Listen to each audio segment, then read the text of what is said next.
વેદ શાસ્ત્ર વિશુદ્ધિ વેદ શાસ્ત્રના જાણકાર, કથાના અનુભવી એવા વક્તા હોવા જોઈએ. દ્રષ્ટાંત કુશલો ધીરો દ્રષ્ટાંત દેવામાં કુશળ, મૂળ વાતને સમજાવવા માટેનું દ્રષ્ટાંત હોય છે. હરિયો વક્તા કાર્યો તેની સ્પૃહ વક્તા નિસ્પૃહ, જેને પૈસાની લાલચ ન હોય, કંઈ લેવાની લાલચ ન હોય. આ અમારી વાત આવી અને પાળીએ છીએ નિયમ એટલે બોલી શકાય, નહીં તો આ વાક્ય ન બોલે. કોઈની ટીકા કરાવી નથી બેટા. આપણે વાત થઈ ગઈ 5,000 કે 25,000 બોલી જાય, ભાગવત 25,000 માં વેચાઈ જાય. બંધ કરમાં લઈએ છીએ, આ નિયમ પાળીએ છીએ એટલે આ વાતનો ખુલાસો આપી શકાય. બસ જે મળ્યું ભગવાનનો પ્રસાદ. નિસ્પૃહી, જેને પૈસાનો મોહ ન હોય, કોઈ વસ્તુ મેળવવાનો મોહ ન હોય, સમાજનું કલ્યાણ કેમ થાય એવા જ વક્તા હોવા જોઈએ. તો સમાજનું પણ કલ્યાણ થાય, વક્તાનું પણ કલ્યાણ થાય. આ વક્તાના નિયમો છે. આ કથા સારી કેમ થાય? દરેક ભક્તો, નાનામાં નાની વ્યક્તિ, બાળક હોય કે વડીલ હોય, એ કથા સમજી કેમ શકે, કથા જીવનમાં કેમ ઉતરે એવો એનો પ્રયત્ન હોય, સમાજનું કલ્યાણ કેમ થાય એ જ ભાવના હોય, એવા ભાવથી કથા વાંચવાની એ વક્તાના નિયમો છે. બની શકે શરીર અનુકૂળ તો ઉપવાસ કરવાના, અમારા નિયમની વાત છે વક્તાના. નહીં તો એકટાણું કરવાનું, ભોંય પથારીએ સૂવાનું.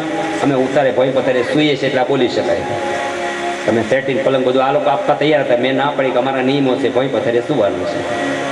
હા, વાત નીકળી એટલે કહી દઉં. અમે હમણાં ચાલીને આવતા તો હું ને અમારા સંગીત મિત્ર 2 જણા, મારો નિયમ છે નજીક છે એટલે કીધું ચાલતા જઈએ. આ ખુલાસે એટલે કહું છું, આ લોકોને કોઈ મહેમાન એમ ન થાય, ગરદણી વ્યવસ્થા નહીં કરી હોય ગાડીની. ગાડી અમે અમરેલીથી લઈને આવ્યા છીએ, ગાડી તો છે જ. આ લોકો તરત ગાડી મોકલે છે, પણ ના પડે એમને થોડું નજીક છે, ચાલવા દો, ચાલીને જાત્રા થઈ જાય તો મજા આવી જાય. એટલે તે જાહેર ખુલાસો છે, સગવડતા આ લોકોએ પૂરી આપે છે, માગીથી વિશેષ વસ્તુ આપે છે. પણ અમારા થોડા નિયમો છે, નજીક છે, ચાલીને જાત્રા થઈ જાય તો સારું. હજી શરીરમાં 55 વર્ષ થયા છે ને શરીરમાં સારી અનુકૂળતા, એટલે જાહેર ખુલાસો. વાત ચાલતી હતી ભોંય પથારીએ સૂવું, એ વક્તાના નિયમો. હવે તમારા નિયમો આવે છે. સાંભળનારા ભક્તોને શ્રોતા કહેવાય છે. વક્તાના નિયમો પછી હવે શ્રોતાના નિયમો પળાય એટલા પાળજો. એક આસને બેસીને કથા 7 દિવસ સાંભળવી. એક આસને બેસી કથા સાંભળવી. પણ કદાચ 2 દિવસની સંખ્યા વધે ને આયોજક એમ કે ચાલો આ બધું બેસો કે આ બધું બેસો, તો વ્યવસ્થા માટે પછી ઊભા થઈને આસન બદલીએ તો કાંઈ વાંધો નહીં. પછી એવું નહીં કે વક્તાએ કીધું છે અહીં જ બેસવાનું. જરૂર પડે તો વ્યવસ્થાને આપણે મદદ કરવી. પહેલો નિયમ એક હાથથી બેસી કથા સાંભળવી. બીજો નિયમ અવાજ કે વાતો કર્યા વિના કથા સાંભળવી. ત્રીજો નિયમ કીધા જેવો છે મારે, ફોન બંધ રાખવા. બની શકે તો, ફોર્સ તો નથી બધાને. જરૂર હોય, ગરદણીને તો મોટી જવાબદારી હોય, કોઈ મહેમાન આવીને અટવાના હોય તો શું કરવું? એમણે એક વ્યક્તિએ જવાબદારી સંભાળી લેવી. બની શકે તો ચાલુ કથામાં 3 કલાક માટે આગળ વધીએ. નિયમો છે, જેટલા પળાય એટલા પાળજો. આગળ વધીએ. સાંભળે છે એણે શ્રદ્ધાથી કથા સાંભળવી. અવાજ કે વાતો કર્યા વિના કથા સાંભળવી. શાંતિથી કથા સાંભળવી. મન લગાડીને કથા સાંભળવી. અહીંયા આવીને કોઈ પાપ ન કરવું. તમને થશે ભડદાદા આવું કેમ કહેતા હશે, અહીંયા જો મેં કંઈ પાપ કરવા આવતા હશે. ક્યારેક ક્યારેક કથામાં પાપ થઈ જતું હોય છે, ક્યારેક આંખથી થાય, અથવા ક્યાંક એવા વિચારોથી થાય. એવું બને ક્યારેક કોઈના ચંપલ હારા ભાળી જાય તો ઉઠાવી જવું સપ્તાહમાં બને છે ખરું? અહીં નહીં બનતું હોય. અમારી આગળ ગયા વર્ષે 6 સપ્તાહથી અમારા સંગીત મિત્રોને ખ્યાલ છે 2 જોડી ચપ્પલ અમારા પણ ગયા. એ લેતા જાય ને બોલતા જાય, ભટ્ટની પ્રસાદી અમારા ભાગ્યમાં ક્યાંથી? એ પ્રસાદી ભારે પડી જશે, જરૂર પડે તો માંગી લેવા. અહીંયા આપણે એવું નહીં કરતા હોય કોઈ, પણ કોઈ પ્રકારે પાપ નહીં થવું જોઈએ. ઉત્સવની મદદ કરવી, વિરોધ કરવો નહીં. અહીંયા તો કાંઈ તકલીફ છે જ નહીં. અશાંતિ થાય એવું કરવું નહીં. આયોજકોને મદદ કરવી, આપણું માનીને બધાએ સહકાર આપવો, ઉત્સવમાં મદદ કરવી, બની શકલી સેવા કરવી તન મન અને ધનથી.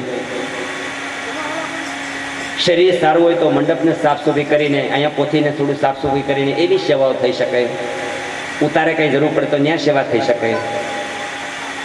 બને એટલી સેવાઓ કરવી. અહીંયા બહુ ધનની તો ચિંતા છે નહીં. મંદિરનો ફાળો ખોડો હોય તો બધા પૈસાનો સહકારનો ફાળો કરવો પડે. અહીંયા એવી તો કંઈ ચિંતા નથી. આપણે થાય તો મનથી સેવા કરવાની, શરીરથી સેવા કરવાની, તનથી ન થાય તો વડીલો કદાચ બીમાર હોય ન કરી શકે તો મનથી તો થઈ શકે. મનમાં સારું વિચારવાનું. આ લોકોની સત્તા સારામાં સારી થાય. આ પ્રસંગ સારો જ થાય બસ એવું સારું વિચારવાનું. એ મનની સેવા છે. તન, મન અને ધન પ્રકારે સેવા કરવી. સાંભળનારા શ્રોતાઓ જે સાંભળનારા છે 3 પ્રકારના જગતમાં હોય માણસો. સાંભળનારના 3 પ્રકાર: પરમ શ્રોતા, બીજા સર્વોતા અને ત્રીજા શ્રોતા. પરમ શ્રોતા કોને કહેવાય? જેને કથા પર બહુ પ્રેમ હોય. સમાચાર મળ્યા, કંકોત્રી મળી, ખુશ થયા, વાહ ભગવાન તારી દયા, તારા ગુણ સાંભળવાનો એક મોકો આપી દીધો. એવા ભાગશાળી અમદાવાદ એવી સિટીમાં આપણે અહીંયા ગામના માણસોને એમ થાય ગામમાં આવો લાવો મળે છે. આ લોકો સપ્તાહ કરે છે, અમને સાંભળવાનો અવસર મળ્યો છે. અને સપ્તાહ થવાની છે, સાંભળતા તાલાવેલી લાગી જાય કથાની. હવે તો ક્યારે કારતક સુદ બીજ આવે ને ક્યારે કથા શરૂ થાય અને ક્યારે સાંભળવાનો મોકો મળે એ સમયની રાહ જોતો હોય. એ પરમ શ્રોતા છે. કથામાં સમયસર આવે, કથા સાંભળે, કથાને જીવનમાં ઉતારે, કાંઈ ખટપટ ન કરે, વિઘ્ન ન આપે, શ્રેષ્ઠ જીવન બનાવે. થાય એટલું સારું કામ કરે, સત્કર્મ કરે, દાન પુણ્ય કરે, થાય એવા સારા કામ કરે. એ પરમ શ્રોતા છે. કથાને જીવનમાં ઉતારે. આ રોજની એક વાત તમે જીવનમાં ઉતારશો તો જીવન સુંદર બની જશે. 7 દિવસના 7 નિયમ ચાલી, 7 સિદ્ધાંત જીવનમાં ઉતારીને એક કામ થઈ જાય. સાંભળી તો ઘણી બધી કથાઓ, ઘણા વર્ષો સાંભળી છે, સાંભળતા આવ્યા છે, પણ કંઈક જીવન પરિવર્તન થવું જોઈએ. એક અંધારો રૂમ હોય, એની અંદર દીવો તૈયાર છે, માચીસ પડ્યું છે, પાઠ કરીએ તો, દિવાસળી કરીએ, દીવો જગવીએ, જ્યોત કરીએ, દીવો પ્રગટ થાય તો અંધારો દૂર થાય, પ્રકાશ થાય. દિવાસળી કરીએ, દીવો પ્રગટ કરીએ, પ્રકાશ થાય, અંધારો દૂર થાય. એમ બોલ્યા કરીએ તો અંધારો દૂર થાય નહીં. એ તો દીવો પ્રગટ કરીએ તો અંધારો દૂર થાય. એમાં પાઠ કર્યા જ કરી, ભાગવત સાંભળ્યા જ કરીએ તો અંતરમાં પ્રકાશ થાય નહીં. આ જ્ઞાનરૂપી બાકસ પેટી હાથમાં લઈ અંતરની જ્યોતને પ્રગટ કરવાની છે. ક્યારેક અંતરાત્માની જ્યોત પ્રગટ થશે તો અંદરનું અંધારું દૂર થશે, અંધકારનું અંધારું દૂર થશે, જ્ઞાનનો પ્રકાશ થશે. તો સાચો પ્રકાશ થવો જોઈએ જીવનમાં, એવો પ્રયત્ન કરશું આપણે. હા, શ્રોતાના 3 પ્રકાર. પરમ શ્રોતા, જેને પરમાત્માની કથામાં પ્રેમ હોય, જીવન શ્રેષ્ઠ બનાવે, કથાને જીવનમાં ઉતારી, પરમ શ્રોતા. હવે આવે સર્વોતા, બીજા નંબરનો. એ વિચાર કરે હજી તો પહેલો દિવસ છે, પહેલે દિવસે કાંઈ હોય નહીં, 2 દિવસ જાય, કથા જામે પછી જાય, એવું વિચારતો હોય. આ બીજા પ્રકારનો. આને સર્વોતા કહેવાય. 2 દિવસ વયા જાય પછી વિચાર કરે હવે જવું છે, ત્યાં મહેમાન આવી જાય છે. 3-4 દિવસ વૈયા ગયા, હવે આજ જવું સાવળવા, ત્યાં એક ગામતરું આવ્યું એટલે બહારગામ જવાનું થયું. છેલ્લે દિવસે પરિયાણ કરે, કાંઈક તબિયત બગડી, 7 દી પૂરા ખલાસ. આજે ભજીશું, પરિયાણ કરે બહુ, આજ ભજશું, કાલ ભજીશું, આજે જશું, કાલ જશું.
ભજી સજશું કાલ કહે ફિર કાલ, આજ કાલ કરતે હી અવસર બીતી જાય, સિયાવર રામચંદ્ર કી જય. આજ કાલનો માનવી રામ કેતા શરમાય, આજ કાલનો એ માનવી રામ કેતા શરમાય, પછી કૂતરો થઈને અવતરે વાલો ઘર ઘર ધોકા ખાય, સિયાવર રામચંદ્ર કી જય. પછી તો શું થાય? કથા દ્વારા સંદેશ જ્ઞાન અને આનંદ સાથે એ ભક્તિની કથા આપણે આગળ ચલાવીએ. શ્રેષ્ઠ કથા, શ્રોતાના નિયમો ચાલે છે. પરમ શ્રોતા એ છે ભગવાનની પર પ્રેમ હોય, કથાનો પ્રેમ હોય. બીજો વિચારમાં રહી જાય જશું જશું આજકાલ. બીજો ત્રીજો પ્રકાર છે શ્રોતા. શબ્દ ઉપર તમે સમજી ગયા. શ્રોતા કોને કહેવાય? આવે ખરો, કેટલી સરસ વ્યવસ્થા કરી છે એ ન જોવે, ખામી ક્યાં છે એ ખામી જ ગોત્યા કરે. બસ આવું કરનારા પણ તત્વો છે એને શ્રોતા કહેવાય. છેલ્લો પ્રકાર. તમે તો બધા પરમ શ્રોતા થઈને આવ્યા છો, અહીંયા કાંઈ તકલીફ છે જ નહીં, પણ આવે અને ખામી જ ગોત્યા કરે. ક્યારેક ક્યારેક વક્તાની ખામી ગોતે. ઓલા વક્તા આમ વાંચતા હતા, આ વક્તા આમ વાંચે છે, ઓલા ઓલું દૃષ્ટાંત આપ્યું હતું, આણે આ બધાની અલગ અલગ સિસ્ટમ હોય. ઈશ્વરે આપેલી બુદ્ધિ પ્રમાણે કથાની રજૂઆત થતી હોય ભાગવતની જ કથા, પણ ઈશ્વરની એવી રચના છે, દરેકની કથાની રજૂઆતની જે કળા છે, ઈશ્વરી જે આપેલી કળા છે, એ રીતે કથામાં થોડોક તફાવત જોવા મળતો હોય છે. સારું ન કરી શકે, ખટપટ કર્યા કરે, અહીંયા આવીને પુણ્ય ન કરી શકે, પાપ કરે, નિંદા કરે, ટીકા કરે, સારું જોઈ ન શકે, આવા જે તત્વો છે એને કહેવાય શ્રોતા. બહુ સરસ વાત બતાવી છે. તો પરમ શ્રોતાથી આપણે બેસવાનું છે, જેમાં કંઈ ખટપટ નહીં, કંઈ માથાકૂટ નહીં. બસ આપણે ભક્તિના રંગમાં રંગાઈ જવાનું છે. રંગ લાગે છે ખરો એ મને તમને ખબર છે, એટલે જ આપણે આવીએ છીએ. કથામાં 3-3 કલાક એક ધારા એક આસને બેસી જઈએ. વડીલ હોય, બધાને ટેકણ ન પણ મળ્યું હોય તો પણ બેસી શકે 3-3 કલાક સુધી. કારણ એ છે ભગવાનની કથા છે, આમાં કાંઈક એવી શક્તિ છે. નહીં તો આટલા વિશાળ સમુદાયમાં વાતો થતી જ હોય, એકદમ શાંતિ છે. આપણું મન કથામાં છે, ઈશ્વરની કૃપા છે. આગળ વધી પરમ શ્રોતા થઈને મન એકાગ્ર કરી કથા સાંભળી. ભાગવતની શરૂઆતમાં સત્યની વંદના કરી સૂતજી ઋષિ મુનિને કથા સંભળાવતા પ્રશ્નો કરવા લાગ્યા. ઋષિ મુનિએ 6 પ્રશ્ન કર્યા. પહેલો પ્રશ્ન સૂતજીને કહે છે, ઋષિ મુનિએ સર્વશાસ્ત્રમાં સારભૂત એવી કલ્યાણકારી કથા કઈ? કલ્યાણનું સાધન કયું? આ માનવજીવનું કલ્યાણ કેવી રીતે થાય? સર્વશાસ્ત્રોના સારભૂત એવી કથા અમને કઈ સંભળાવો. બીજો પ્રશ્ન. ત્રીજો પ્રશ્ન, ભગવાનના અવતારો કેટલા? એમાં મુખ્ય અવતાર ક્યાં? ચોથો પ્રશ્ન, ભગવાન કૃષ્ણ અવતાર લેવી લીલા ચરિત્ર કેવા કર્યા? ભગવાન કૃષ્ણની લીલા ચરિત્રનું ગાન અમને સંભળાવો. આગળનો પ્રશ્ન, ભગવાન સુદામ ગયા ત્યારે ધર્મ કોને શરણે ગયો? છેલ્લો પ્રશ્ન, કર્મની ગતિ શું છે? કેવા સરસ મજાના પ્રશ્નો. આના ઉત્તરમાં આખું ભાગવત કઈ સંભળાયું. સૂતજી ભાગવત સંભળાવતા કે છે, ઋષિ મુનિઓ આપે સરસ મજાના પ્રશ્નો કર્યા છે. ભગવાનનું શરણ લેવું એમાં જીવનું કલ્યાણ છે. પરમાત્માના ચરણમાં જવું, ભગવાનની ભક્તિ કરી એમાં જીવાત્માનું કલ્યાણ છે. સંસારમાં રહીને તરવાનું દિવ્ય સાધન હતી ભાગવતની કથા છે. એવી શ્રેષ્ઠ કથા છે.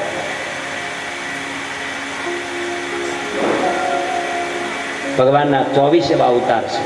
મુખ્ય 24, એમાંથી મુખ્ય 10 છે. ભગવાનના કુલ 24 અવતારમાંથી 10 અવતાર છે મુખ્ય અવતાર છે. સાંભળે એના નામ લખ્યા છે. ભગવાનના 24 અવતારની કથા સૂતજી ઋષિ મુનિઓને કઈ સંભળાવે છે. સૃષ્ટિ આદિ નારાયણ પરમાત્મા, એમણે એક પછી બીજો અવતાર છે બ્રહ્માનો અવતાર. ત્યાર પછીનો અવતાર ભગવાનનો મનુ અવતાર થયો. મનુને શત્રુપાની કથા સવારે યમાદ્રીમાં સાંભળી. ત્યાર પછી સનત કુમારો, 4 સનત કુમારનો અવતાર ભગવાનનો થયો. ત્યાર પછીનો ભગવાનનો વરાહ અવતાર થયો.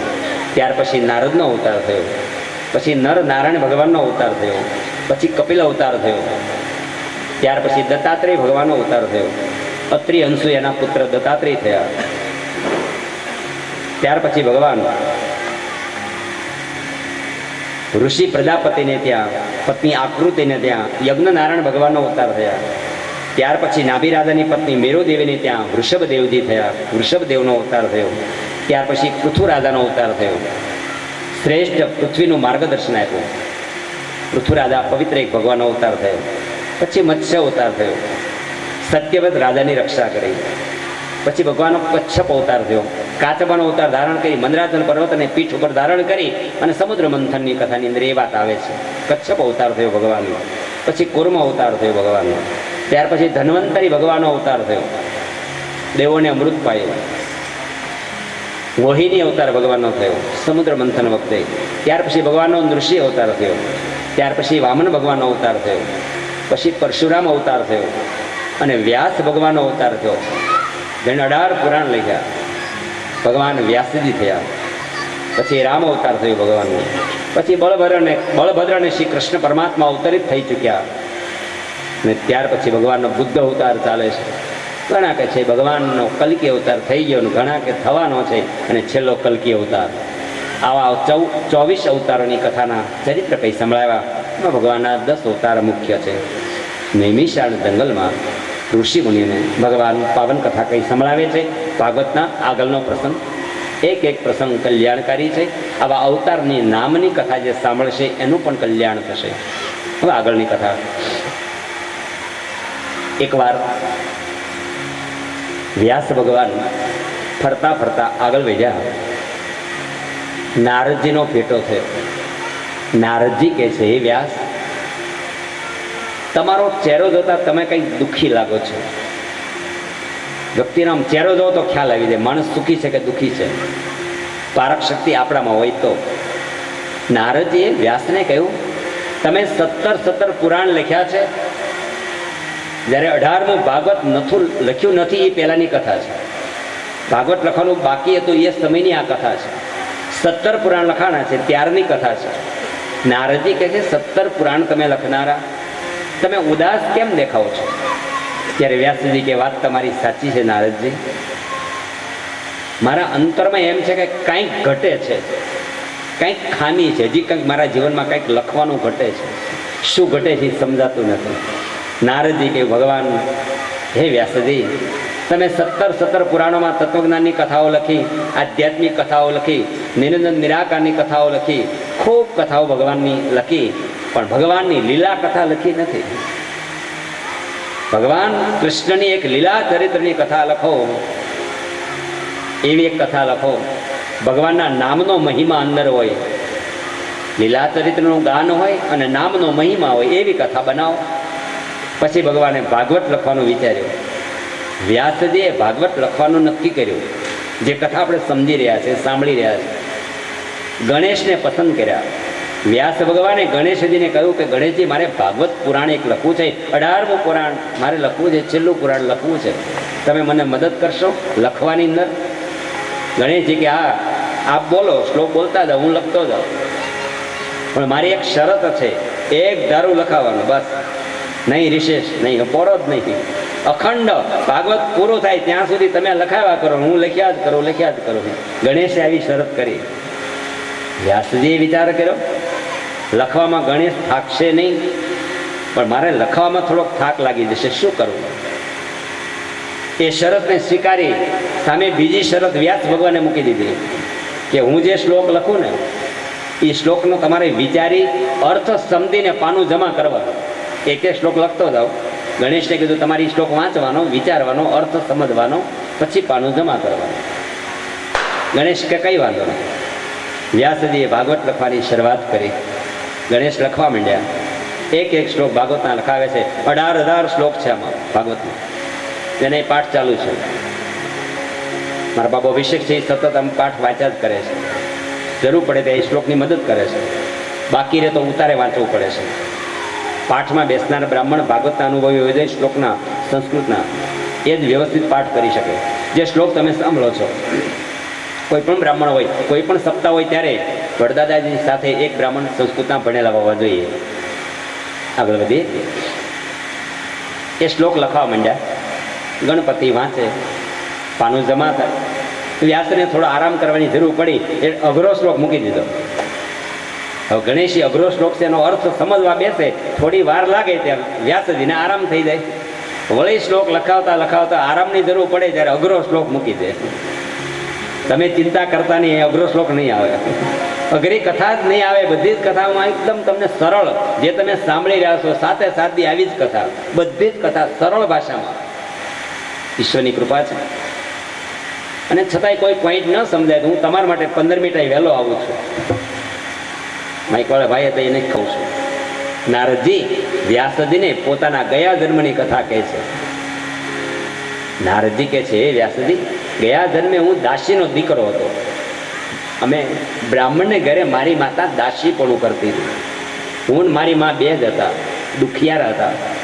મારી માં મજૂરી કરે, દાસીપણું કરે, કપડાં લત્તા વાસણો કે બ્રાહ્મણને ઘરે, અને હું પણ સાથે રહેતો હતો. નાની ઉંમર હતી મારી, પણ બ્રાહ્મણને ઘરે દાસીપણું કરે એટલે અમને થોડોક ફાયદો થઈ ગયો. બ્રાહ્મણના ઘરનો પ્રસાદ મળતો હતો જમવાની અંદર, બ્રાહ્મણના સંસ્કારો અમને થોડા મળતા હતા. એવા વાતાવરણમાં ઉછરીને મોટો થયો એટલે વધારે લાભ થયો. એક દિવસ સંતો આવ્યા. નારદજી પોતાના ગયા જન્મની વાત કહે છે. દાસીનો દીકરો હતો, બ્રાહ્મણે ઘરે મારી માં દાસીપણું કરતી હતી. ત્યારે સંતો બ્રાહ્મણને ઘરે આવ્યા. 4 મહિના રોકાવાના હતા સત્સંગ માટે. સંતો આવ્યા એટલે સત્સંગનો લાભ મળે. મારી માં ઘરનું બધું જ કામ કરી મને લઈને સત્સંગમાં બેસતી હતી, એટલે મને પણ નાની ઉંમરની અંદર સંસ્કારો પ્રાપ્ત થયા. ભગવાન વિશે થોડી માહિતી મળી, સત્સંગનો લાભ મળ્યો. અને સંતોને જમાડ્યા પછી જે પ્રસાદ વધે ને એ પ્રસાદ મારી માં પણ લેતી, મને પણ પ્રસાદ આપતી. એટલે સંતોની કૃપા દ્રષ્ટિ થઈ, મને ભક્તિમાં રંગ લાગ્યો. 4 મહિના પૂરા થઈ, જ્યારે જવા તૈયાર થયા સંતો, ત્યારે મેં કહ્યું, સંતો મને તમારી સાથે લઈ જાઓ, મારે ભક્તિમાં આવવું છે, ઈશ્વર પ્રાપ્તિના માર્ગે આવવું છે. ત્યારે સંતોએ કીધું, ના, હજી તારી માં છે ત્યાં સુધી માની સેવા કરીને ઘરમાં ભક્તિ કરો. સંતોએ શું કીધું? તારે હજી વાર છે આવવાને, ઘર છોડવાને વાર છે, પહેલા તો માની સેવા કર. કથા આપણા માટે છે. મા બાપ હોય એની સેવા કરવી પહેલું જ પગથિયું. માતૃ દેવો ભવન, પિતૃ દેવો ભવ, આચાર્ય દેવો ભવ, અતિથિ દેવો ભવ. આ વેદના 4 સૂત્રો છે. પહેલી જ વાત બતાવી, માતૃ દેવો ભવ, મા બાપ શ્રી દેવ છે. એ સ્વરૂપ માનીને આપણે એની સેવા કરવી. આજ વૃદ્ધાશ્રમ ખુલતા જ જાય છે, ખુલતા જ જાય છે. આપણી સંસ્કૃતિને જબરદસ્ત ધક્કો લાગી રહ્યો છે. આપણી ભારતની સંસ્કૃતિ કેવી છે, વિદેશના લોકો એની ઈર્ષા કરે છે. આપણા ભારત દેશ એક જ એવો છે ને માં કહેવાય છે. ભારત માતા કી જય. બીજા કોઈ દેશને માં કહેવાય છે? અમેરિકા માં, આફ્રિકા માં, એ કોઈએ કહ્યું છે? નહીં. ભારત માતા કી જય. એના આપણે સંતાન છીએ. અરે સવારે વહેલા ઉઠી નાહી ધોઈ પવિત્રથી મા બાપને પગે લાગવું, ત્યાંથી તો સંસ્કારોની શરૂઆત થાય છે. ખૂબ કહ્યું છે અશ્વિનભાઈ જોશી, તમારા અમદાવાદમાં જ છે. મા બાપ વિશે બહુ કહ્યું છે. આપણે તો સમયની મર્યાદામાં કંઈક ઉપદેશ લઈએ. દીકરો જાહેરમાં બાપને એમ કહેતો હોય, સમાજ વિશે બેહો એઠા, તમને શું ખબર પડે? એવા સમાજના કોઈ કપૂતો જોયા હશે તમે. એ બાપને કેટલું દુઃખ થાય એ બાપના અંતરાત્માને ખબર હોય. એ બાપને એમ થાય, આ નાનો હતો તો એ પોલિયાના ટીપા પાયા, એના કરતા ડીડીટીના પાઈ દીધા હોત તો સારું હતું. આ બહુ હકીકત. એ પુત્ર ન કહેવાય, કપૂત કહેવાય. એક નાની વાત, સંસ્કૃત અને સંસ્કારો સાથે કથાને સમજવાની છે. કથાના પ્રસંગની સાથોસાથ થોડી થોડી એવી વાત આવશે, એવા પ્રસંગ આવશે જે જીવન ઉપયોગી હશે. જૂનાગઢના મેળામાં બનેલી સત્ય ઘટના.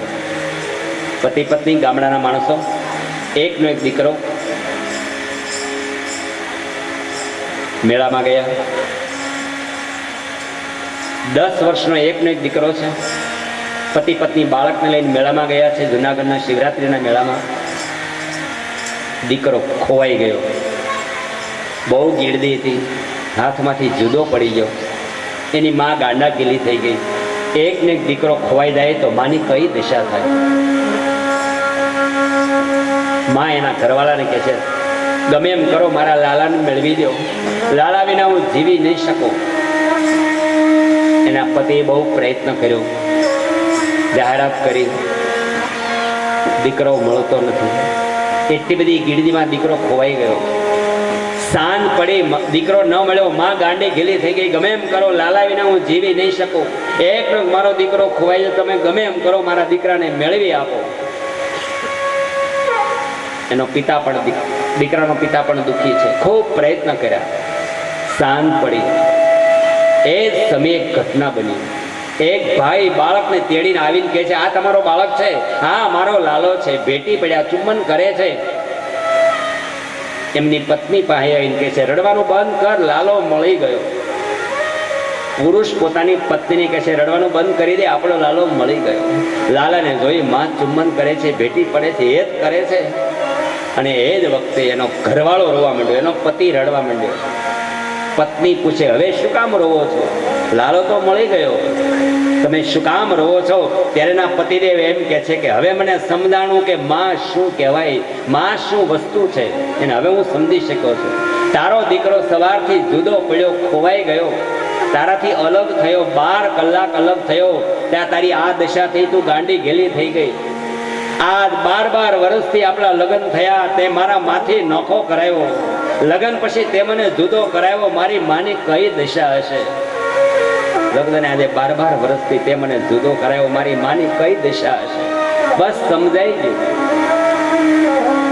દીકરો માની પાસે જઈને ક્ષમા માંગે છે, માં મને માફ કર દે, મારી બહુ ભૂલ થઈ, હવે હું તારી સેવા કરીશ. પત્નીને કહી દીધું, રહેવું હોય તો રહે, નહીં તો દરવાજા ખુલ્લા છે, માની સેવા કરવાની છે. કંઈક શોર્ટ લાગશે જીવનમાં, જીવન પરિવર્તન થશે.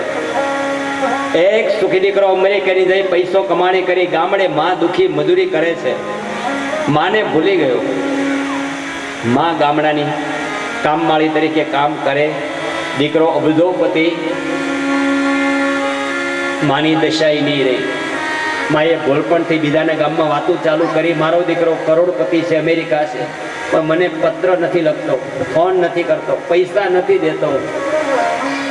એ વાતો દીકરાને સંદેશ મળ્યો કે મારી માં ગામડે મારો પ્રચાર કરે છે. એકવાર દીકરાને ક્રોધ ચડ્યો, રૂપિયાની પેટીઓ લઈ લઈને આવ્યો છે, માની પાસે બેહી કહ્યું, માં તું એવી વાતો કરે છે, મારો દીકરો મારું ઋણ ભૂલી ગયો છું, આજ હું ઋણ ચૂકતે કરવા આવ્યો છું, બોલ માં કેટલા રૂપિયા આપું? 1 લાખ, 2 લાખ, 5 લાખ, 25 લાખ, 50 લાખનો ઢગલો કરી કે માં બોલ કેટલા રૂપિયા આપું ઋણ ચૂકતે કરવા માટે? માં રડતી રડતી કે છે, દીકરા રૂપિયાથી માનો ઋણ ચૂકતે નહીં થાય. દીકરા તારે ઋણ ચૂકતે કરવું છે? હા, બોલ માં શું આપું? માં કે છે, દીકરા તું ઉદરમાં હતો તો 9 મહિના સુધી મેં તને ઉદરમાં ધારણ કર્યો, પ્રસવની પીડા વેઠી. એ દુઃખમાંથી મુક્ત થવું હોય તો એક કામ કર, તારો વજન 5 કિલાનો હતો જન્મો ત્યારે, 5 કિલાનો પથ્થર લઈ તારા પેટ ઉપર બાંધી લે અને 9 મહિના સુધી સમાજમાં ફરવા માંડ, એટલે તારું ઋણ ચૂકતે થઈ જશે. ધન્યવાદ. સમજો સમાજને બસ ઈશારો બસ થઈ જાય. 5 કિલાનો પથ્થર તારા પેટ ઉપર બાંધી 9 મહિના ફર એટલે ઋણમાંથી મુક્ત થઈ જાય. દીકરા માને રૂપિયો નથી જોતો, માને પ્રેમ જોઈએ છે. 3 દીકરા હોય કે 5 દીકરા હોય, ભલે અલગ રહેતા હોય, મા બાપ એકની ભેગા હોય, બાકીના બીજા બંને દીકરા હોય, 3 દીકરા હોય, 24 કલાકમાં 5 મિનિટ કાઢવાની, રાત્રિએ ફ્રી હોય ત્યારે 24 કલાકમાં 5 મિનિટ પત્નીને લઈને જવાનું, મા બાપને મળીને વંદન કરવાના. મા બાપને તો પૂછવાનું, સુખી છો ને? કાંઈ તકલીફ નથી ને? જરૂર પડે તમારે ઘરે વહી આવજો, કથા પણ એ બતાવશે. ગાવાનો સમય નથી, ભૂલી જાઓ, ભલે બીજું બધું મા બાપને ભૂલશો નહીં. અસહ્ય વેઠી વેદના ત્યારે દીધું તમ મુખડું, પુનિત ધનના કાળજા પથ્થર બનીને ભૂલશો નહીં. ગરુડ પુરાણમાં વર્ણન છે, એક બાળકનો જન્મ થાય ત્યારે માને અસહ્ય પીડા થાય છે. એક મરવાનું મૃત્યુનું દુઃખ ભયંકર છે, બાળકનો જન્મ આપવાનો દુઃખ ભયંકર છે. જે માએ અનુભવ્યું હોય ને ખ્યાલ હોય, એ દુઃખ માં પછી ભૂલી જાય છે. ઈશ્વરની રચના છે, જો ન ભૂલે તો બીજા બાળકનો જન્મ જ ન આપી શકે, સંસાર અટકી જાય. એ દુઃખને માં ભૂલી જાય છે. શરીરમાંથી લોહીના ખુબા ભરી ભરી જો તર્પણ કરે દીકરો, તો પણ માના ઋણમાંથી મુક્ત ન થઈ શકે. સેવા કરી કરી કદાચ પિતાના ઋણમાંથી મુક્ત થઈ શકે, પણ માના ઋણમાંથી મુક્ત થવું બહુ કઠિન છે. માટે જીવનમાં સાવધાન, બને એટલી સેવાઓ કરી, એના આત્માને દુઃખ લાગે એવું કોઈની વર્તન ન કરીએ.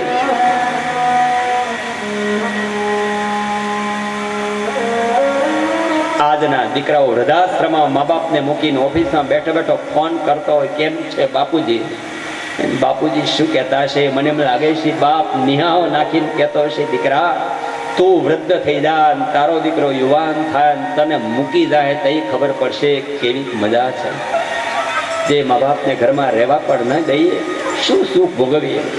અરે ભાગશાળી છે એના ઘરમાં મા બાપ હશે. જેને સેવા કરવી છે એને મા બાપ નથી, દેવ થઈ ગયા છે. જેના ઘરમાં મા બાપની બીજી પેઢી ત્રીજી પેઢી જોવા મળે એ ભાગશાળી છે. થાય તો સેવાઓ કરજે, એ અવસર નહીં મળે. મા બાપના મૃત્યુ પછી લેમિનેશનના ફોટા કરી અને આરતી ઉતારી થાળ ધરવા કરતા જીવતા મા બાપની છત્રછાયામાં બેસી લેજો. મીઠા બે બોલ એના સાંભળી લેજો, એના અંતરની વેદનાને સમજી લેજો. જીવન સફળ બની જશે. અરે માનવતાની સંસ્કૃતિનું પહેલું જ પગથિયું છે મા બાપની સેવા કરો. રામ અને કૃષ્ણ પણ સવારે ઉઠી મા બાપને વંદન કરતા હતા, ગુરુને વંદન કરતા હતા. આ સંસ્કૃતિ છે, આ સંસ્કારો છે. આજનો યુવાન મા બાપને દુઃખી કરે, સમાજમાં વધારે કિસ્સા જોવા મળે છે. સેવા કરી ભાગશાળી છે. મા બાપને દુઃખી કરી ડુંગરે જાય, ચોટીલાને ડુંગરે સાડી ઓઢાડવા જાય. મહાકાળી પાવાગઢની અંદર મહાકાળી માને સાડી ઓઢાડતો હોય એ ડુંગરાવાળી માં શું કહેતી છે?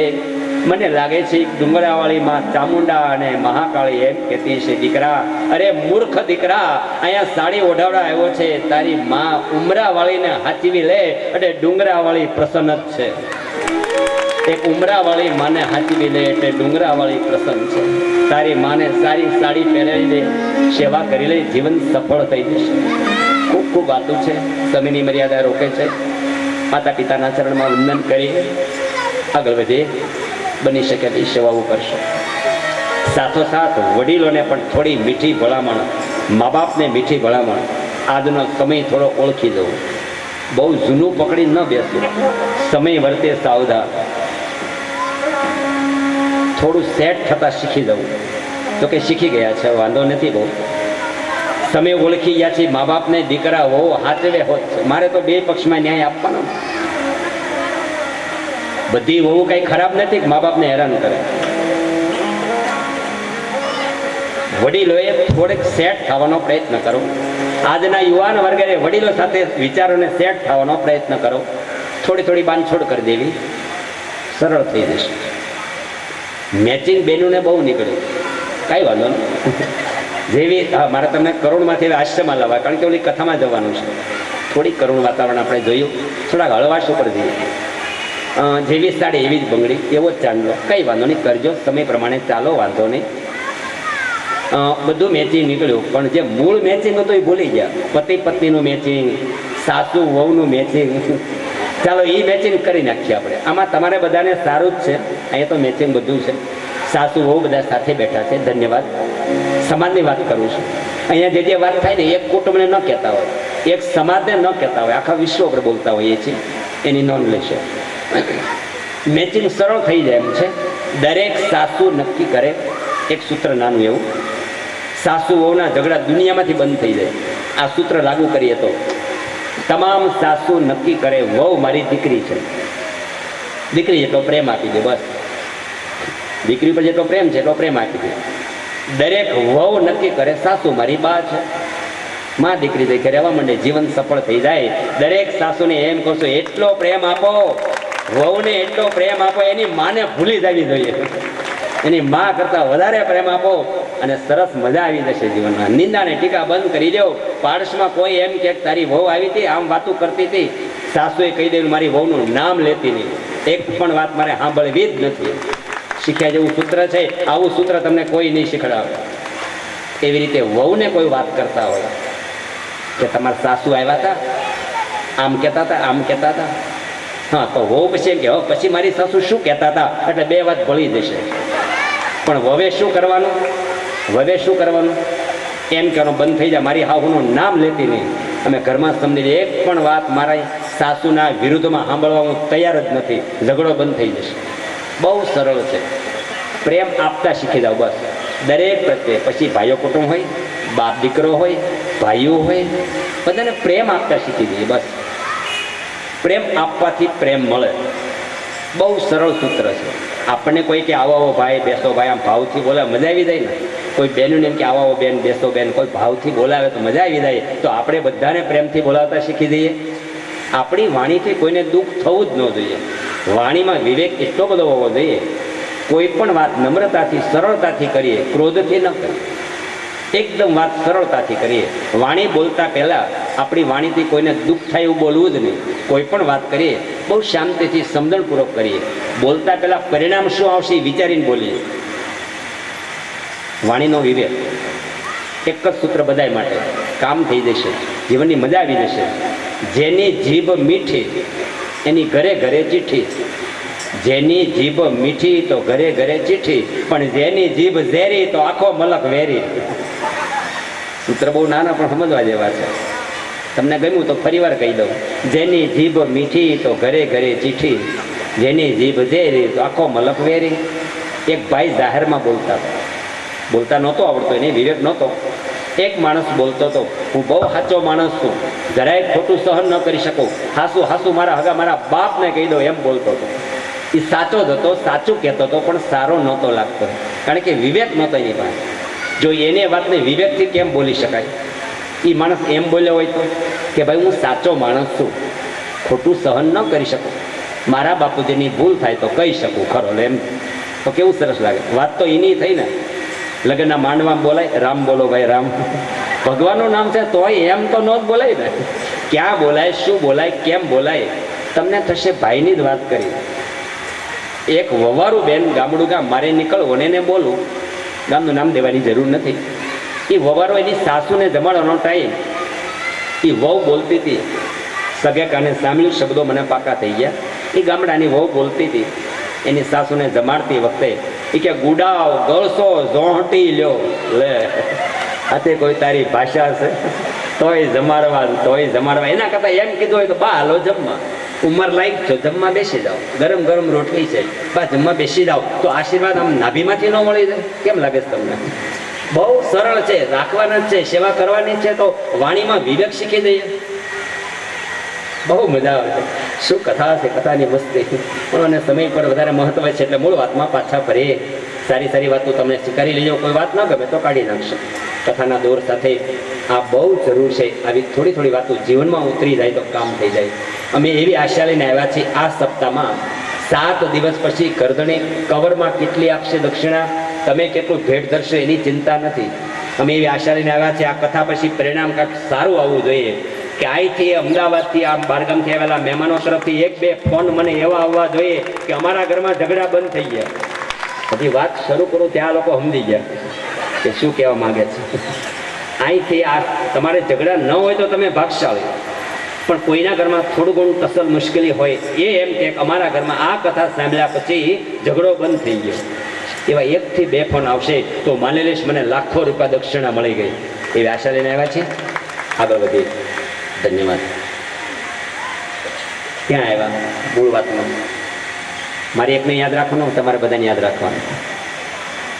ચાલો ક્યારેક પરીક્ષા પણ લઈશું. મૂળ વાત ચાલે છે.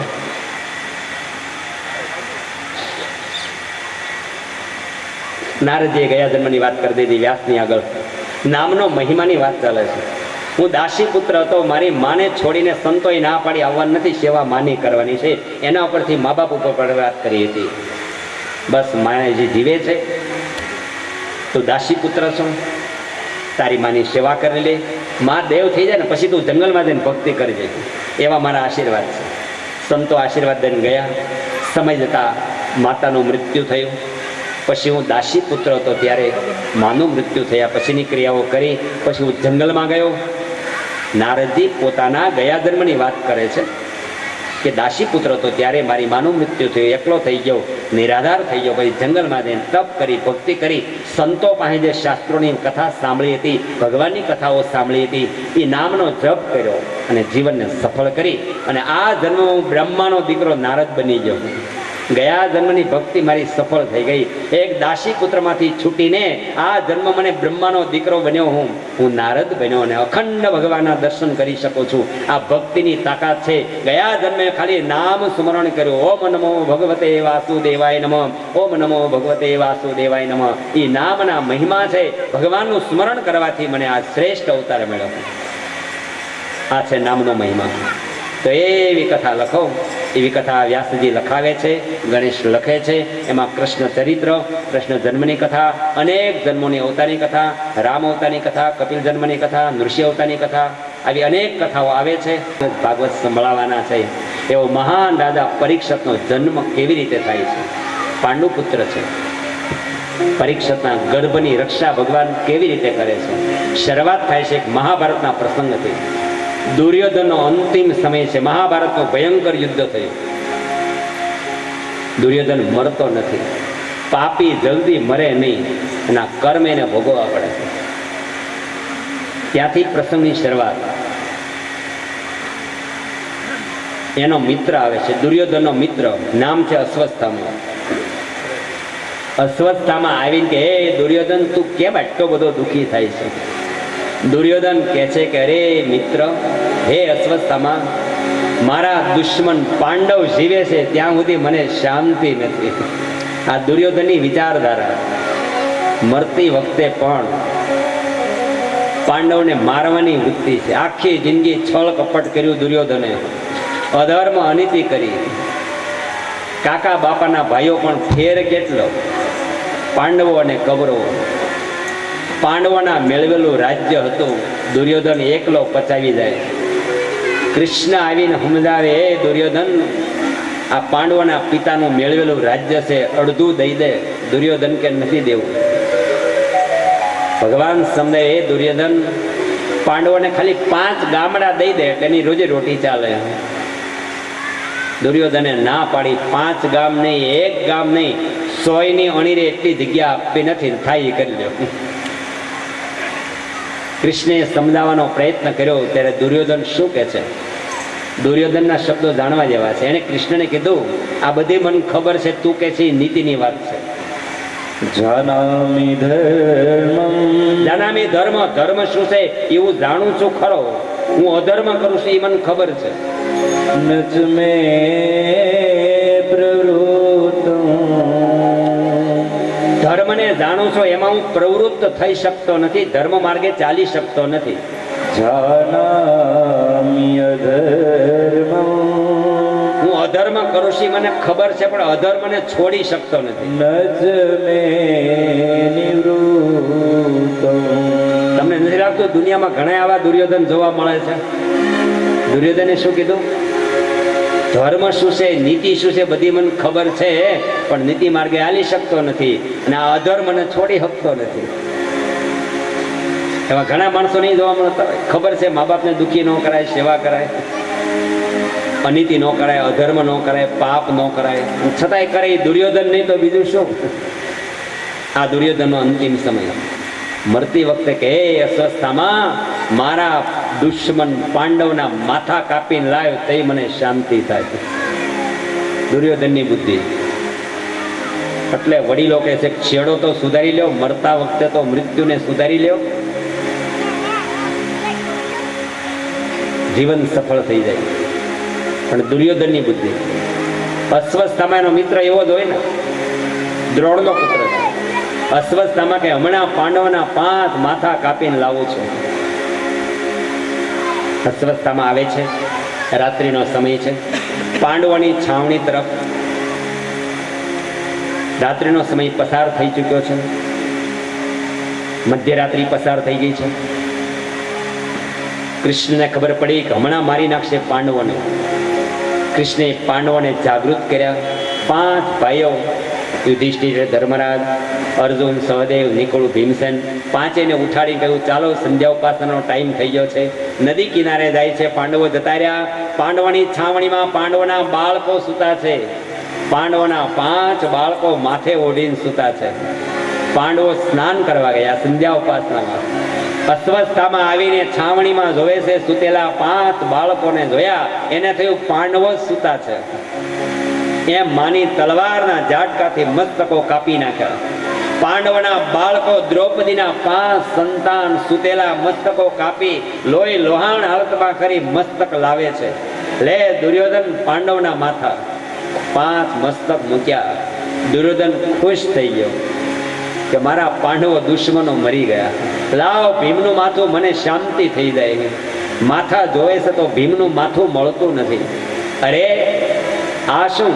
તપાસ કરી તો ખ્યાલ આવ્યા પાંડવો નથી, આ પાંડવોના દીકરાના માથા કાપ્યા. દુર્યોધન દુખી થયો. હે અશ્વત્થામા, તે શું કર્યું? મારે વેર પાંડવો સાથે હતો, એના બાળકો સાથે ન હતો. તે વંશમાં પાણી રેડે એવા રહેવા ન દીધો, વંશ કાઢી નાખ્યો પાંડવોનો. 5 બાળકોને મારી નાખ્યા. દુર્યોધન દુખી થયો. દુર્યોધનનું મૃત્યુ થયું. દુર્યોધન એવું વરદાન હતું, હર્ષ અને શોક ભેગા થશે ત્યારે એનું મૃત્યુ થશે. હર્ષ એટલે આનંદ. પેલા આનંદ થયો પાંડવોના માથા, ખૂબ આનંદ આવ્યો. પછી ખબર પડી પાંડવોના માથા નથી, એના બાળકોના. એટલે દુઃખી થયો એટલે મૃત્યુ થયું. દુર્યોધનનું શરીર છૂટી ગયું. આ બાજુ શું બન્યું? સવાર થતા દ્રૌપદી બાળકોને જગાડવા જાય ત્યાં તો લોહી લોહાણ હાથમાં પડ્યા છે. 5 બાળકોની હત્યા. માથા નથી, શરીર ધડ પડ્યા છે. માની કઈ દશા હશે? જે માએ એક દીકરો ગુમાવ્યો કે એક દીકરાનો કોઈએ ખૂન કર્યો હોય, માને કેટલું દુઃખ થાય. આ દ્રૌપદીના 5 સંતાનો આ હાલતમાં જોઈ દ્રૌપદી રડવા લાગી. માથા પછાડી કલ્પાંત કરે છે, દ્રૌપદી રડે છે. પાંડવો આવે છે. અર્જુન કે છે, હે દ્રૌપદી, તું શાંત થા, શાંત થા. આપણા બાળકોને મારનાર દુશ્મનને દિવસ રાતમાં સુધીમાં પકડી લઈશ અને એને મારી નાખીશ, એવી પ્રતિજ્ઞા કરી નાખી. અર્જુન પ્રતિજ્ઞા કરીને નીકળ્યો છે. મારા બાળકોની હત્યા કરનાર એ દુષ્ટ કોણ છે? તપાસ કરતા કરતા ખ્યાલ આવ્યો, અશ્વત્થામા છે. અશ્વત્થામાને બાંધી અને અર્જુન લાવે છે પોતાની છાવણી તરફ. દ્રૌપદીએ દૂરથી જોયું, અરે આણે મારા બાળકોને માર્યા છે. આ તો ગુરુ દ્રોણનો પુત્ર અશ્વત્થામા છે. અને દ્રૌપદીના મુખમાંથી શબ્દો નીકળ્યા. અર્જુનને કહે છે, છોડી દો, છોડી દો. મુચ્યતામ મુચ્યતામ એષ ઉવાચ ચાહન્ત્યસ્ય બંધનાનયનં સતિ મુચ્યતામરીશ બ્રાહ્મણો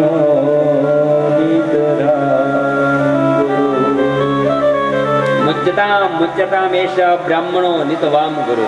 બ્રાહ્મણ છે, છોડી દો. આ દ્રૌપદી જે દુશ્મન હાથમાં આવ્યો છે, જેને પોતાના 5 બાળકોને માર્યા છે, હત્યા કરી છે, દ્રૌપદી કે, હે સ્વામિનાથ, અર્જુન છોડી દો, છોડી દો.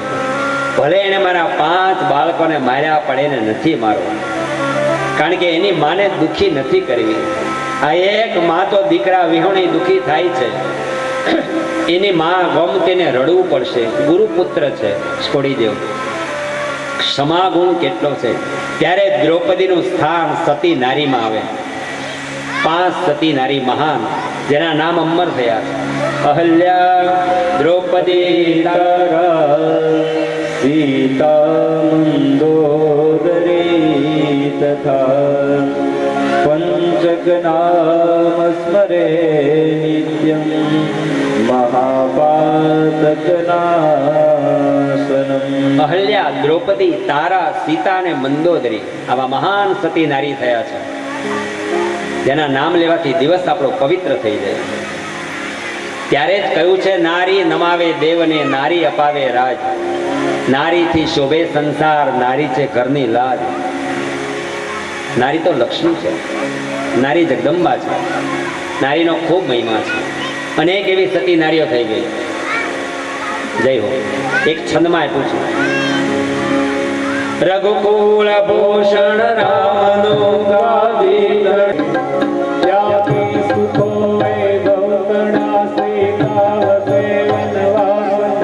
અપદેશનીય આર્ય રમણીય અમર સે ઇતિહાસમાં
પુત્રને ભરજે તમાર મેદાનમાં અમ દેશની આર્ય રમણી અમર છે ઇતિહાસમાં અમ દેશની આર્ય રમણી અમર છે ઇતિહાસમાં. આવી સંનારી થઈ જે સતી નારીનું નામ સ્મરણ થઈ આ જગતની અંદર કલ્યાણ થઈ જાય.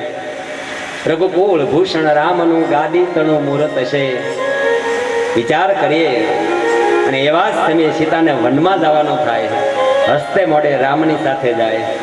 પતિને દુખી દુખી પતિને સુખી સુખી એ સતી નારી છે.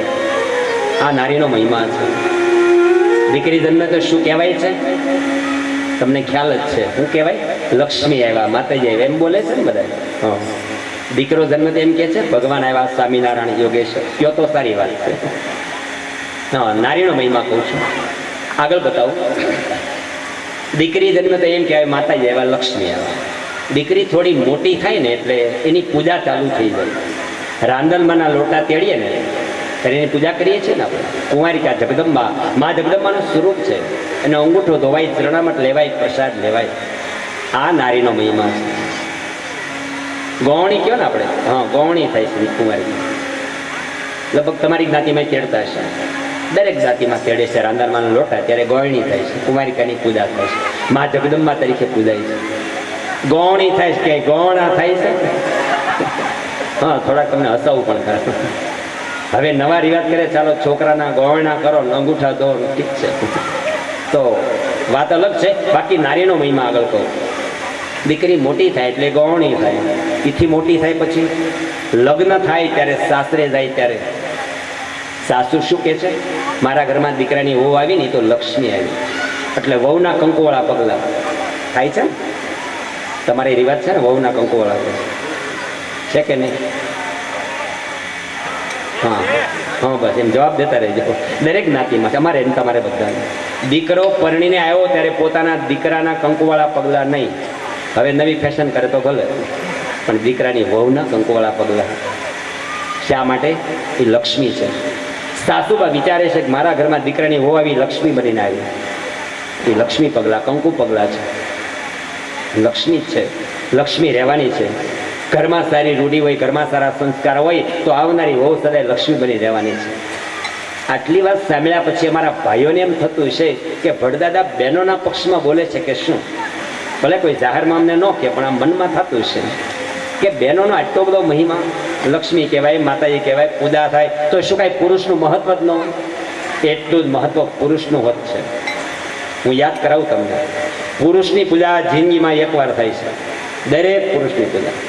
ઘણાની થઈ ગઈ છે ને ઘણાની થવાની છે. સમજી ગયા? લગ્નના માંડવામાં વરાદો થઈને બેઠો હોય તો એ પૂજા થાય છે કે નહીં? અંગૂઠો ધોવાય છે ને પૂજા થાય છે. હવે પૂજા કોણ કરે છે એ જાણવા જેવું છે. એના સાસુ સસરા કન્યાદાનમાં બેઠા હોય, કન્યાના માવતર ઉઠીને જમાઈનો અંગૂઠો ધોતા હોય, પૂજા કરતા હોય. આવે છે ને શાસ્ત્રોમાં અન્યાય ન હોય એટલું જ મહત્વ પુરુષનું હોત છે. હવે શું કામ થાય છે સમજી લઈએ. આખી લગ્ન વિધિ અત્યારે નહીં કહી શકું, પણ આપણી કથામાં કૃષ્ણ રૂક્ષ્મણી વિવાહ આવશે પૂર્ણાવતીના આગલા દિવસે. ભગવાનની લગ્નની કથા આવશે ત્યારે લગ્નના મુખ્ય મુદ્દા આપણે જાણીશું. વરઘોડો એટલે શું? પોખણિયા એટલે શું? છેડાછેડી એટલે શું? 4 ફેરા શા માટે? લગ્નની અંદર મુખ્ય જે વિધિ સમજવાની છે, સમયની મર્યાદા પ્રમાણે આપણે લાભ લઈશું. અત્યારે એક જ મુદ્દો સમજી લઈએ કે વરાદાની પૂજા સાસુ સસરા કેમ કરે છે? નહીં તો વરાદાએ કરવી જોઈએ ને, વડીલ તો એ છે. વડીલો જમાઈની પૂજા શા માટે કરે છે એનો અર્થ બતાવ્યો છે. વરાદાનો અંગૂઠો ધોવાય ત્યારે વિષ્ણુ મંત્ર બોલાય છે. મારા ભાઈઓ બહેનો, વરાદા સાક્ષાત વિષ્ણુ છે. કન્યાનો અંગૂઠો ધોવાય ત્યારે લક્ષ્મી મંત્ર બોલાય છે. પતિ પત્ની તો લક્ષ્મી નારાયણ છે. લક્ષ્મી નારાયણની પૂજા થાય છે. એટલે જ બહેનો વધાવા આવે છે. મોટી ઉંમરના બહેનો હોય તો પણ પ્રદક્ષિણા કરે છે. વરકન્યાની પ્રદક્ષિણા કરે ને. મોટી ઉંમરના બહેનો હોય તો પ્રદક્ષિણા કોની થાય? પોથીની થાય, ભટજીની થાય, મા બાપની થાય, ગુરુની થાય, ભગવાનની થાય, દેવી દેવતાની પ્રદક્ષિણા થાય, મંદિરોમાં પ્રદક્ષિણા થાય. આ વરકન્યાની પ્રદક્ષિણા એટલા માટે થાય છે પતિ પત્ની લક્ષ્મી નારાયણ છે. લક્ષ્મી નારાયણ જેવું જીવન જીવવાનું છે. કોણે કહ્યું? સંસાર ખારો ઝેર છે. ખારો નથી, ખારો કરી નાખ્યો છે. સંસાર તો શ્રેષ્ઠ છે. સંસાર ખારો હોત તો રામ લગ્ન ન કરે.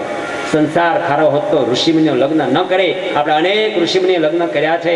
અત્રિ નામના ઋષિ અનસુયા માતાએ લગ્ન કરી એવું જીવન જીવ્યા. દત્તાત્રેય ભગવાન દીકરો બનીને આવ્યા. ખુદ ભગવાન દીકરો બનીને આપણે ઘરે આવે, ખોળામાં રમાડી શકવાની તાકાત નારીમાન પુરુષમાં છે. એ આપણો સંસાર છે, એ આપણી લગ્ન વિધિ છે. મૂળ વાતમાં પાછા ફરીએ. દ્રૌપદીની વાત ચાલતી હતી. દ્રૌપદીના 5 બાળકોને હત્યા થતા દ્રૌપદી કહે છે છોડી દો. અર્જુનને કહે છે અશ્વત્થામાને, એને ભલે મારા બાળકો માર્યા, એને નથી મારવા. ક્ષમા ગુણ છે. અર્જુનને ધર્મ સંકટ થયું, પ્રતિજ્ઞાનું શું કરું? સાંજ સુધીમાં, દિવસ આચમાં સુધીમાં દુશ્મનને મારી નાખું, એ મારી પ્રતિજ્ઞા છે. કૃષ્ણની સામે જોયું, કૃષ્ણે રસ્તો બતાવ્યો. એક કામ કર, આ બ્રાહ્મણની ચોટલી કાપી નાખને અપમાન કરી કાઢી મૂક અસ્વસ્થામાં, એટલે મર્યા બરોબર થઈ જાય. બ્રાહ્મણનું જાહેર અપમાન કરીને કાઢી મૂકવામાં આવે એટલે બ્રાહ્મણની હત્યા બરોબર છે. પછી બ્રાહ્મણ જીવવાને લાયક નથી, મર્યા બરોબર જ છે. એટલે તારી પ્રતિજ્ઞા જળવાઈ રહેશે અને દ્રૌપદીની ભાવના જળવાઈ રહેશે. અને સદા તો મળવી જ જોઈએ. જેણે આપણા સુતેલા 5 બાળકોને, અર્જુનના 5 બાળકો, પાંડવોના, દ્રૌપદીના 5 સંતાનને માર્યા છે. અર્જુને અશ્વત્થામાને બાંધી ચોટલી કાપી અપમાન કરીને કાઢી મૂક્યો. છતાં એના લક્ષણ અપલક્ષણને છોડી ન શક્યો. આટલી સદા એમાંથી મુક્ત થયો છતાં અશ્વત્થામાએ પાંડવનો વંશ કાઢવા માટે, પાંડવોને મારવા માટે 5 બાણો મોકલ્યા. કૃષ્ણે રક્ષા કરી, બાણોને કાપી નાખ્યા. પાંડવોની રક્ષા ભગવાન કરે. 6ઠું બાણ ઉત્તરાના ગર્ભ તરફ આવે છે. ઉત્તરા કોણ છે ને ઓળખી લઈએ. અર્જુનનો દીકરો અભિમન્યુ, અભિમન્યુની પત્ની, એનું નામ ઉત્તરા છે. ઉત્તરાના ઉદરમાં બાળક છે, પાંડુ પુત્ર છે. એ પરીક્ષિત મહારાજા છે. પરીક્ષિત મહારાજા જન્મવાના છે, માના ઉદરમાં છે, ઉત્તરાના ગર્ભમાં છે. એનો વંશ કાઢવો છે પાંડવનો. બાણ આવી રહ્યું છે. ઉત્તરા એકદમ વ્યાકુળ થઈ. ઉત્તરા સ્તુતિ આવે છે ભાગવતમાં. ઉત્તરા વ્યાકુળ થઈ ભગવાન કૃષ્ણની પાસે સ્તુતિ કરે છે, હે પ્રભુ, હું મરી જાવેની ચિંતા નથી, મારા ઉદરમાં બાળકની તમે રક્ષા કરો, રક્ષા કરો. પાહી પાહી મહાયોગી દેવ દેવ જગતપતે. પાહી પાહી મહાયોગી દેવ દેવ જગતપતે. નાન્યં ત્વદ ભયં પશ્યે યત્ર મૃત્યુ પરસ્પરં. યત્ર મૃત્યુ પરસ્પરં. પાહી પાહી મહાયોગી દેવ દેવ જગતપતે. દેવ દેવ જગતપતે. ઉત્તરા એકદમ વ્યાકુળ થઈ અંતરનો અવાજ કરે, હે નારાયણ, હે કૃષ્ણ, હે ઈશ્વર, રક્ષા કર, રક્ષા કર. હું મૃત્યુ પામું એની મને ચિંતા નથી. મારા ઉદરમાં પાંડવનો વંશ છે, બાળક છે, પુત્ર છે, એની તું રક્ષા કર. ઉત્તરાની સ્તુતિ ભગવાને સાંભળી. કૃષ્ણએ ઉદરમાં પોતાનું તેજ મોકલ્યું. પોતાના તેજથી આવતા બાણને કાપી નાખ્યું. અશ્વત્થામાના બાણને તોડીને ભગવાને ઉત્તરાના ગર્ભમાં પરીક્ષિતની રક્ષા કરી, માના ઉદરમાં રક્ષા કરી. આનો અર્થ સમજીએ આપણા જીવનમાં. દરેક કથા જીવનમાં સમજવાનો પ્રયત્ન કરીએ. પરીક્ષિતની રક્ષા એટલે શું? માના ઉદરમાં મારીને તમારી રક્ષા. જીવ માત્ર પરીક્ષિત છે. માતાના ઉદરમાં પરિભ્રમણ કરનારો જીવ પરીક્ષિત છે. આગળ વાત આવશે ને શ્રાપ થશે. 7મી દી મૃત્યુ થશે. મારું તમારું પણ 7 વારમાં જ મૃત્યુ નક્કી છે. રવિવાર, સોમવાર, મંગળવાર 7 જ વાર છે. આપણું મૃત્યુ પણ 7માંથી 1 વાર થશે. માના ઉદરમાં ભગવાન આપણી રક્ષા કરે છે. ઈશ્વર સિવાય કોણ રક્ષણ કરી શકે?